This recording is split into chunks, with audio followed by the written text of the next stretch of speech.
Welcome back to Algebra 2. This is the second video of using exponential and logarithm functions. Our first example here will be the half-life of carbon-14 example. We want to figure out what the k value is.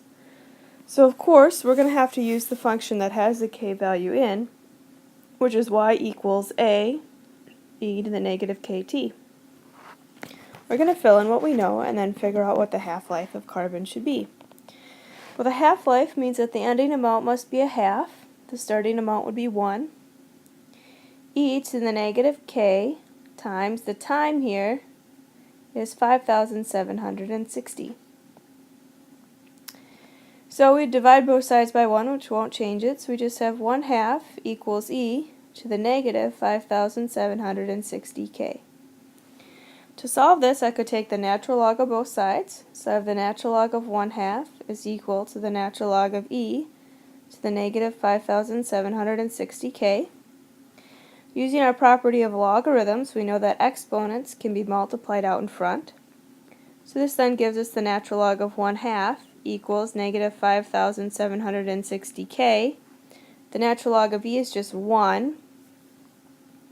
So times the natural log of e, but that's just 1, so it is no longer there. To get k alone, we'll divide by negative 5,760.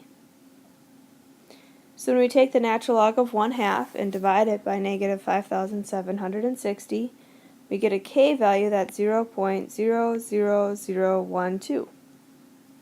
And that's our k value for carbon-14.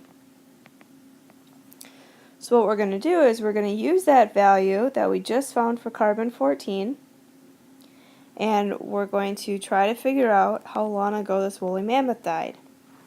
So a paleontologist examining the bones of a woolly mammoth estimates that they contain only 3% as much carbon-14 as they would have contained when the animal was alive. How long ago did he die?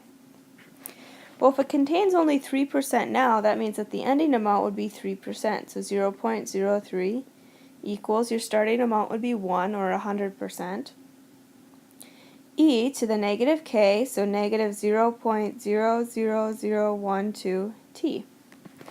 And now we solve. So dividing both sides by 1 doesn't change it, so we just have 0.03 equals e to negative 0.00012 t. We can now take the natural log of both sides. So the natural log of 0.03 is equal to the natural log of e to the negative 0.00012 t. Then using our properties of logarithms, we know that the exponent gets multiplied out in front. So then we have the natural log of 0.03 equals negative 0.00012 t times the natural log of e, which is 1. So we don't need to rewrite that out. To get time alone, we would just divide by negative 0.00012. So we take the natural log of 0.03 divided by 0.00012, we get a value that is around 29,000 years. The actual value you should get in your calculator is 29,221.3. However, we're going to round that to just say 29,000 years. Alright, so the next example is an example of growth. This is the other example in your packet that was not done in the first video. So in 2007, the population of the state of Georgia was 9.36 million people. In 2000, it was 8.18 million. Determine the value of k for Georgia's relative rate of growth. Since we're determining the value of k, we know that we're going to use y equals e, a e to the kt, and it would be a positive kt because we are growing here. So the ending amount was 9.36 million. Your starting amount was 8.18 million. E to the k, the time from 2000 to 2007 would be 7 years.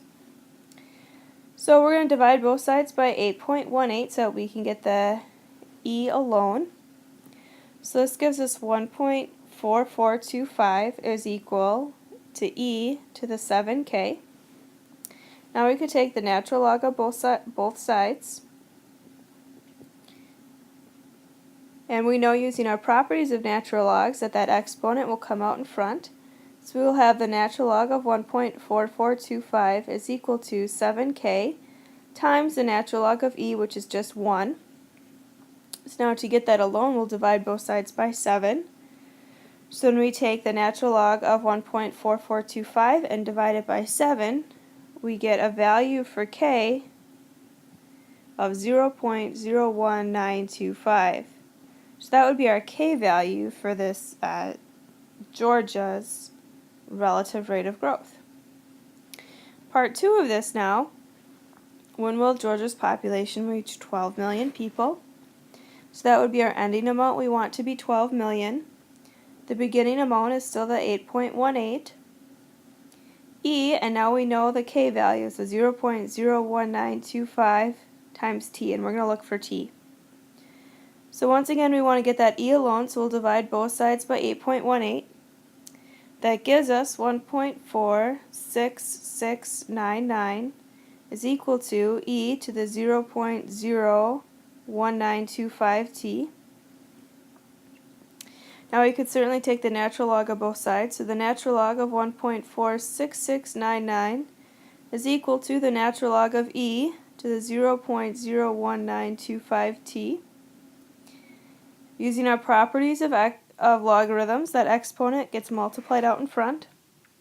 So we have the natural log of 1.46699 is equal to 0.01925 t times the natural log of e, which is 1. To get the t alone, we'll divide by the 0.01925.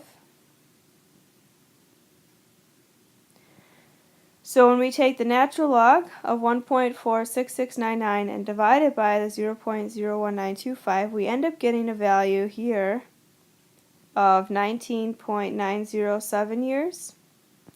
Well, this started up in 2000, and this is about 20, so 2000 plus 20 is around the year 2020.